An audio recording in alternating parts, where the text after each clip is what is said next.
Papaalong ang dalawang popular na kumpanya ng sapatos na maaaring gamit-gamit mo habang nanonood ka ng vlog na ito ay hindi lamang magkakakumpetensya pagdating sa popularity ng kanilang mga produkto, pero ganun din ang mga nagmamay-ari rito. Hindi naman sa nang-iintriga, ngunit ang istoryang ito ay parte na ng historya. Ang tunggalian sa pagitan ng magkakapatid ay parte na ng kultura ng bawat pamilya. Simula pa sa istorya ni Cain at Abel. Sa mundo ng sports ay may mga instances ng siblings rivalries. Sample na rito sina Venus at Serena Williams na pawang mga Grand Slam titleist sa sports na tennis. Sina Jim at John Harbaugh ay magkapatid na parehas na coaches ng mga football team sa Amerika. Pero beware, dahil ang tunggaliang yan ay aalikabukan lamang pag malaman nyo ang story ng sporting rivalry na umabot halos ng 100 taon.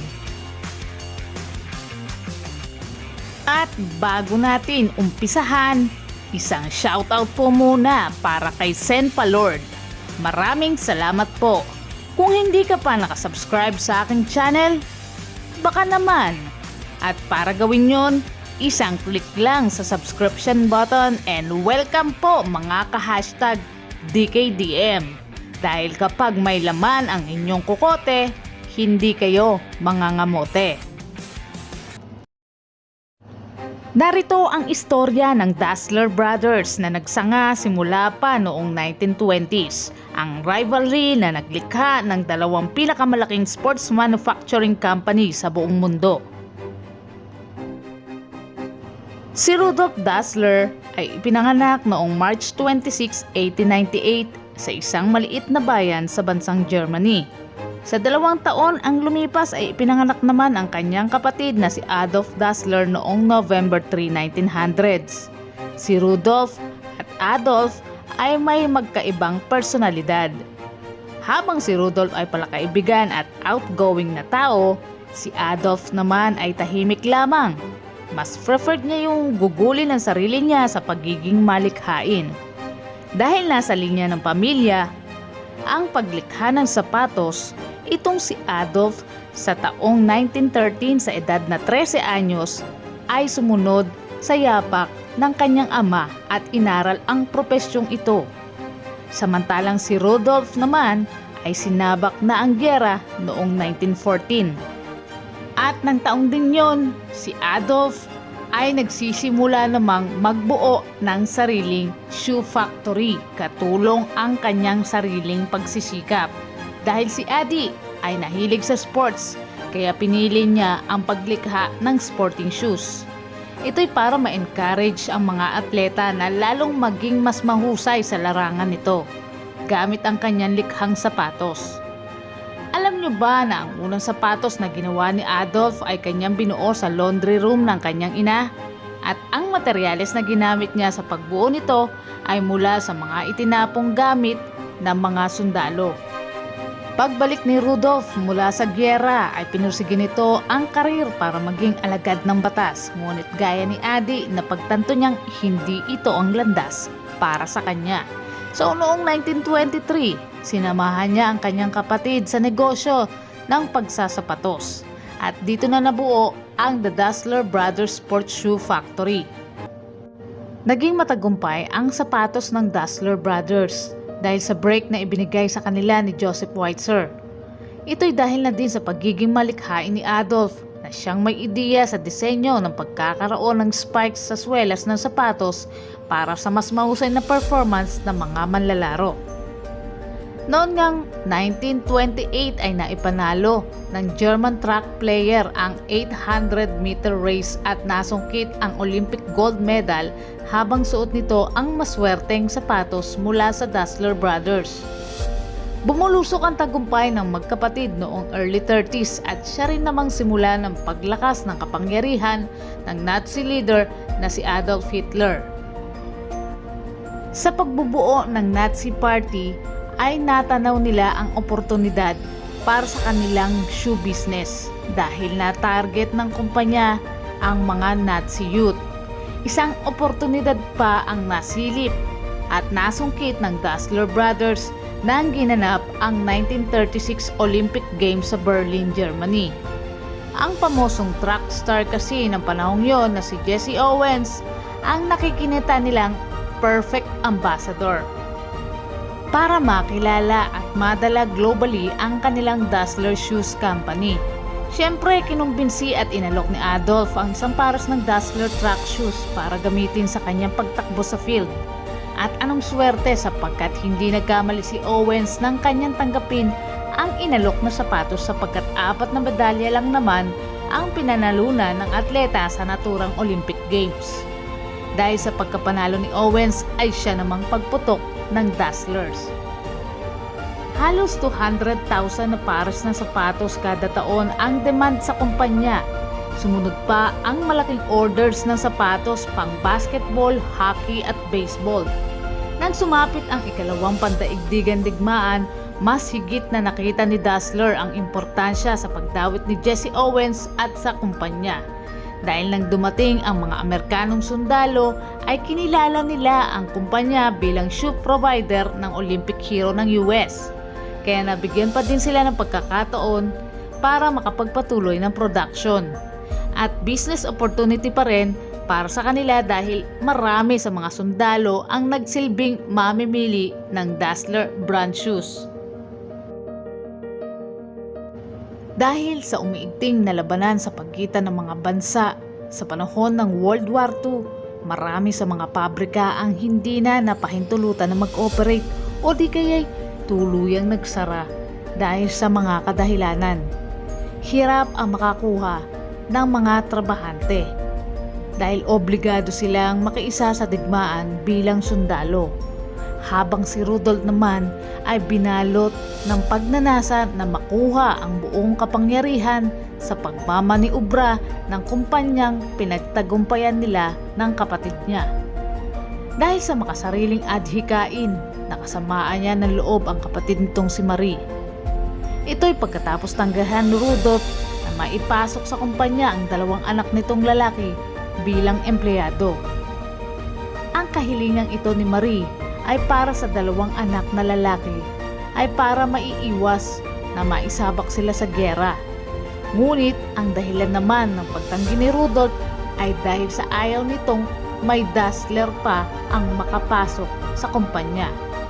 Marahil ay kumpetensya ang tingin ni Rudolph sa mga pamangkin at bilang resulta namatay sa giyera ang 2 anak ni Marie.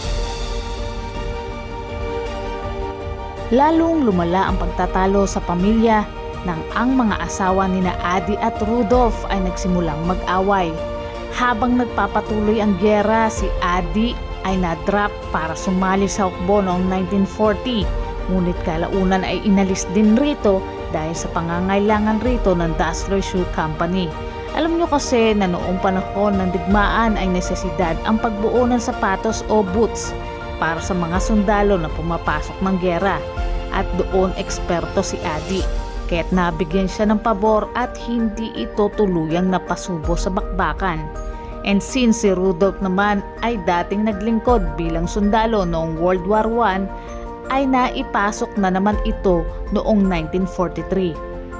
Dito nagsimula ang galit ni Rudolph sa kanyang kapatid dahil sa pag-aakalang si Addie ang responsable sa pagkakasalang niya sa digmaan.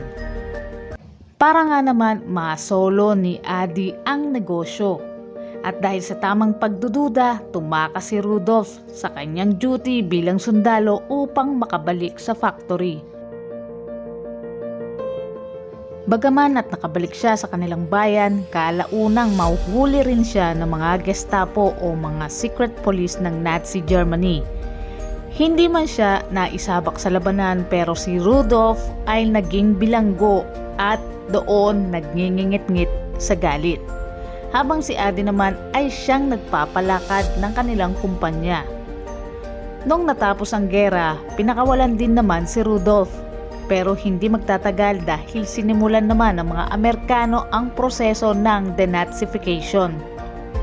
At sa process na ito, ay ang pagpaparusa sa mga taong kabilang sa Nazi Party. Muli siyang inaresto dahil sa suspicion na siya ay may kaugnayan sa Secret Service ng SS o yaong mga political soldiers of Nazi Party. Itinanggi niya ang akusasyon pero kinumpirma naman ni Adi ang alegasyon sa kapatid kaya't hindi tinanggap ang kanyang testimony. At dahil dyan, nanatili pa ng 1 taong nakapikit si Rudolph habang patuloy si Adi sa pagkontrol sa kumpanya at nakapagtamo pa ng malakas na power. Maraming sinira ang digmaan.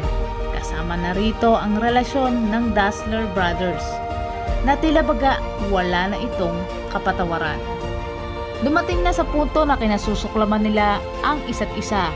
Lagi na lamang silang nagtatalo sa paghawak ng kumpanya hanggang sa napagdesisyonan na nilang hatiin na ang shoe factory kasama na ang mga assets at mga empleyado ng kumpanya noong 1948 at yaon na ang huling pag-uusap nina Adolf at Rudolph.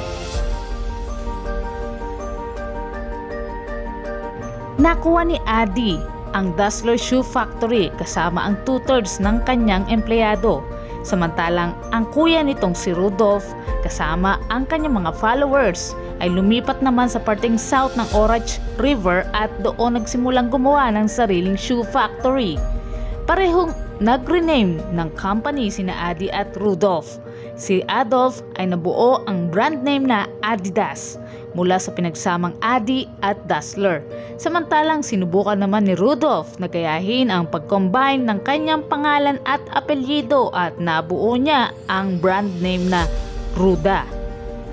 Pero agad ding pinalitan ng Puma para mas tunog athletic. Nakamamanghang ang karisma ng dalawa na pati ang bayan at mga tao rito ay naging hati sa mga dekadang lilipas.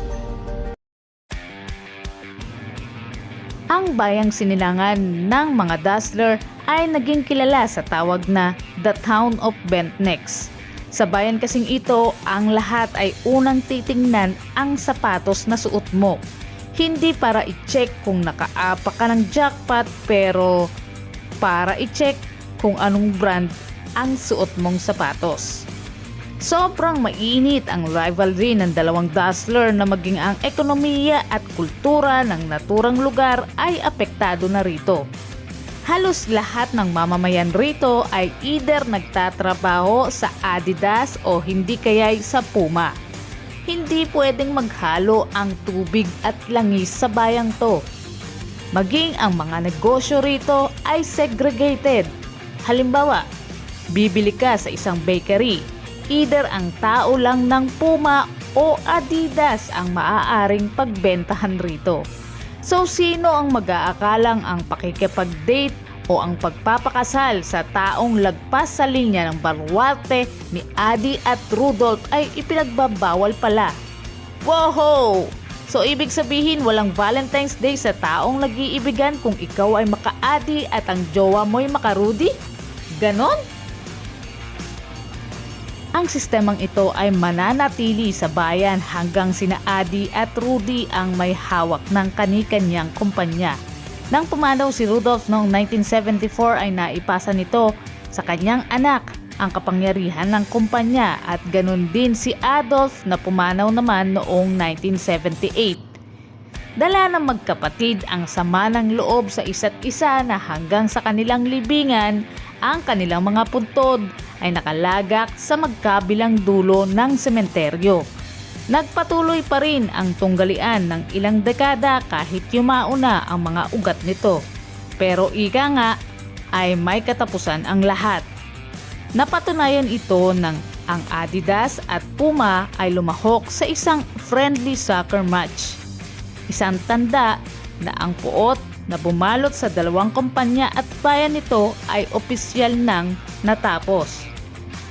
70 years ang lumipas nang ang away ng magkapatid ay hinati sa dalawa ang isang bayan at sumira ng relasyon sa pagitan ng mga tao rito.